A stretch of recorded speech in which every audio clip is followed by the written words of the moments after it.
During the winter of 1965, Bryan Cowgill, the head of sport for the BBC, traveled to the United States of America on holiday. Whilst there, he happened to watch an American football game being played on the television and was astonished to see that CBS, the company producing the broadcast, were able to stop and show important passages of play within seconds of them first having occurred during live broadcasts of games. The machine, it turned out, was completely new technology still in its prototype stage, but nevertheless he managed to negotiate a loan of the machine for the duration of that summer's World Cup finals in England. When the machine was first used during England's opening goalless draw against Uruguay at Wembley in the opening match of the tournament, it was reported that viewers were so surprised by seeing this that the BBC itself received complaints that the match could not possibly have been shown live, as advertised. Cowgill, when later asked what this technology was called by his own production department, had no name for it and came up with the name, Action Replay, on the spot. By 1966, the pace of change in television broadcasting was changing more quickly than even the industry could keep up with. The 1966 World Cup finals had been awarded to England in 1960, narrowly seeing off a bit from West Germany, partly because it was believed that the UK's role in broadcasting innovation and technology would allow for better media coverage of the competition, and partly to coincide with the 100th anniversary of the Football Association, which had passed in 1963. And the times were definitely a-changing. Harold Wilson's "white heat of technology" speech had come a couple of years earlier. The telecom tower in London had been completed in 1964. Modernity was in vogue, although colour television wouldn't launch in the UK until 1967, meaning that England's World Cup would be the last held in black and white. The BBC and ITV pooled their resources in order to give the 1966 World Cup the most comprehensive that the tournament had ever seen. Full camera crews and commentary teams were sent to every match. The BBC's team consisted of Kenneth Wolstenholme, David Coleman, who also doubled up as the BBC's main presenter, Wally Barnes, also a co-commentator for the final, with Frank Bough, Jimmy Hill, Johnny Haynes, Tommy Docherty, Danny Blanchflower and Ron Greenwood as summarizers. ITV's commentary team, meanwhile, consisted of Hugh Johns, Jerry Loftus, Barry Davies and John Campkin. This doesn't mean that it would be considered so were it to be repeated now, of course. Matches were played at the same time, meaning that just 13 were shown live in their entirety, but the innovation of the action replay machine extended elsewhere, too. A weekly highlights show, World Cup Match of the Week, was produced to be shown on every Sunday afternoon during the tournament, whilst, at halftime during matches being shown live on the television, goals from any other matches being played elsewhere at the same time could also be shown. And the day of the final itself was an opportunity for the BBC to flex its muscles. British television had started its transition from 405-line screens to a higher resolution 625 lines 2 years earlier, but BBC Two had only been available in the higher resolution format, so on the BBC the 1966 World Cup final was shown on both BBC One and BBC Two, in, by the standards of the time, both standard and high definition. If the aim was to get bums on seats, there's no question whatsoever that it worked. The combined television of audience in the UK that watched the 1966 World Cup final was recorded as being 32.3 meters people, which remains, astonishingly, the record audience for a television audience in this country. 200,000 more people than even watched the funeral of Diana, Princess of Wales, in 1997. The day itself was a tale of two commentators, one of whose final payoff line would enter into the general lexicon of our language. It's no overstatement to suggest that this was a match that was high in drama, with a last-minute West German equalizer to send the match into extra time, a third English goal that quite likely didn't cross the whole of the line, and a fourth goal that was scored as supporters started to run onto the pitch in celebration of the imminent full-time whistle. In the ITV commentary position was Hugh Johns.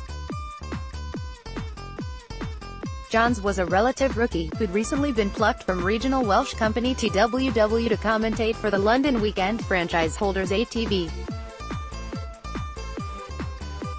Johns would later describe his commentary on Geoff Hurst's decisive fourth England goal. "Here's Hurst, he might make it 3. He has, so that's it. That is a bit flat." Wolstenholme, on the other hand, found inspiration from somewhere at that pivotal moment, and his line, "There's some people are on the pitch, they think it's all over, it is now, it's 4, would pass into our broader lexicon, even forming the name of a long-running TV sports quiz show in the 1990s. Wolstenholme, for his part, claimed that this line was not pre-prepared, which is substantiated through his delivery of it, although the BBC was accused of adding the line to the commentary after the event, once with the evidence of this being a recording of John's ITV commentary with the "they think it's all over" line pointedly absent. Still, the BBC claimed victory in the ratings war on finals day, with 58% of the audience share.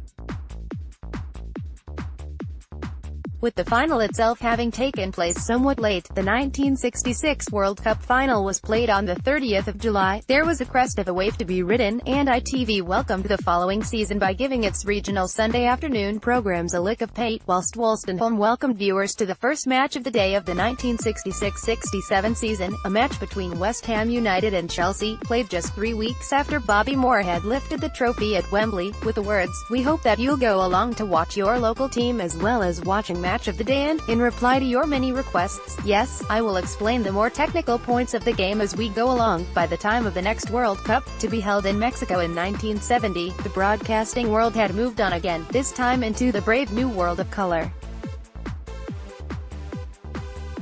With colour television having been introduced in 1967, the 1968 FA Cup final between West Bromwich Albion and Everton had been the first football match in the UK to be broadcast in colour.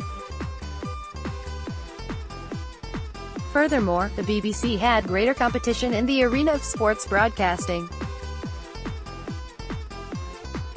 ITV had gone through another round of fresh licenses, and one of the new contract holders, London Weekend, had brought a completely new team to their weekend football coverage, launching a new show, The Big Match, which brought together a team of director John Bromley, host and commentator Brian Moore, and analyst Jimmy Hill. For the first time, their fresh thinking would inform a battle that would come to inform much of the next 2 or 3 decades.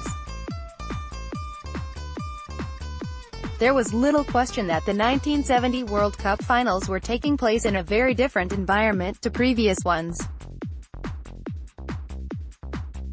1969-70 season had seen average audiences for Saturday night's match of the day topping 10 million people for the first time, whilst that year's FA Cup final, which was brought forward to the end of April in order to allow the England team more pre-tournament preparation and acclimatization time, went to a replay which drew a television audience of 28.5 million people, second only to the 1966 World Cup final in the all-time television audience list for sporting events. But the 1970 World Cup finals went ahead against an increasingly fractious atmosphere in the formerly staid world of sports broadcasting.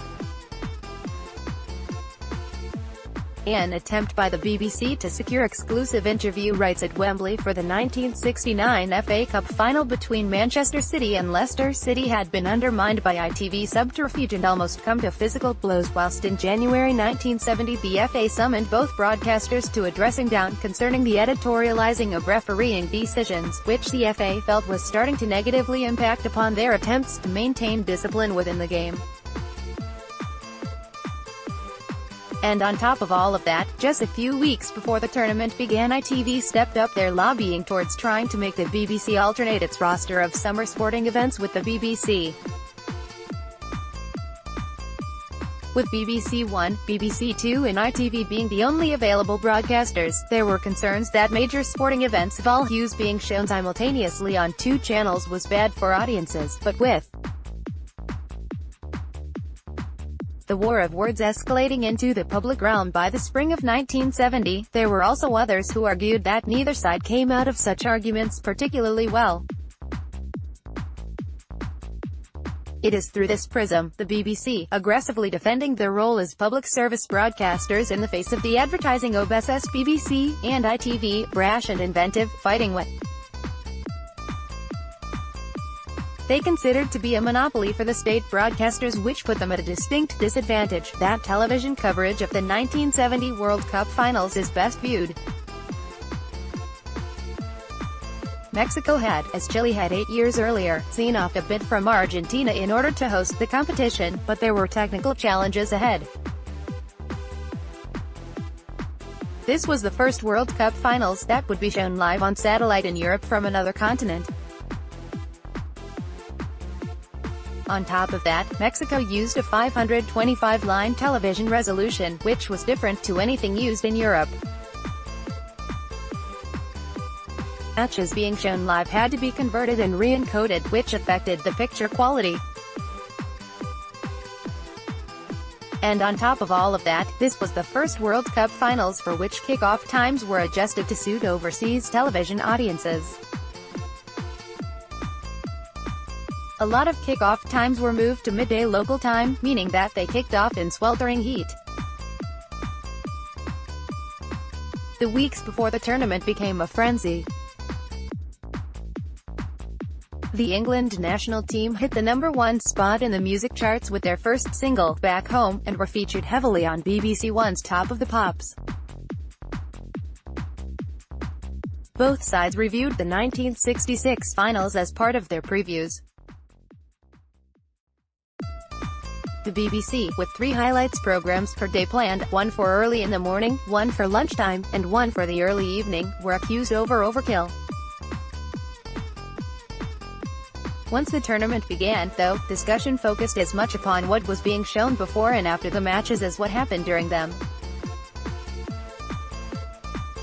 The BBC had chosen a larger, revolving panel of pundits for their coverage, but ITV went with just 4, Malcolm Allison, Pat Cree-Rand, Bob McNabb and Derek Dugan, alongside Brian Clough and Jimmy Hill, with John Bromley preferring to keep Hill and Brian Moore together, meaning that Moore would stay in London whilst Hugh Johns would be their lead commentator in Mexico.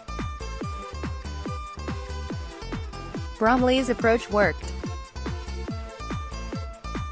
The pugnacious attitude of their panel, doubtlessly helped by the late start times of matches coupled with unfettered access to the mini-bar in the hotel in which they were staying, made for lively debate no matter who was playing, and whilst the claims that ITV won the ratings war were somewhat overstated, they did reach very close to parity with the BBC for the first time. When a somewhat lubricated Allison commented that, "Why are we technically better in Europe? Because we play against peasants, teams who play in primitive ways," he was almost removed from the panel altogether. England's elimination from the tournament at the quarter-final stage at the hands of West Germany poured some degree of cold water on the latter stages of the tournament from the point of view of audience viewing figures, but by the end of the tournament both sides could claim victory of sorts, in this newly combative media environment. The new decade began, then, with the battle lines well and truly drawn. After having worked together on previous tournaments through necessity, the 1970 World Cup finals demonstrated that the growth in new technology that had required them to do so had now become so commonplace that they didn't need to anymore. The 1970 World Cup finals would, however, perhaps mark the last point at which the coverage of major tournaments would diverge to the extent to which it did. Such controversialism could only provide a temporary fix to the question of how to increase viewing figures themselves for ITV if viewers continued to want to watch the matches themselves with the BBC. But the BBC had to modernize as well, and it did, with Match of the Day getting a major makeover in 1971 which included new title music, which is still used to this day, and it turned out that the two networks would come to converge increasingly throughout the decade. There would be fresh challenges ahead for both broadcasters throughout the World Cups of the 1970s and 1980s, and some of those challenges would be foisted upon them by an England team which would spend much of the following decade refusing to follow any script that might bring broadcasters larger audience figures.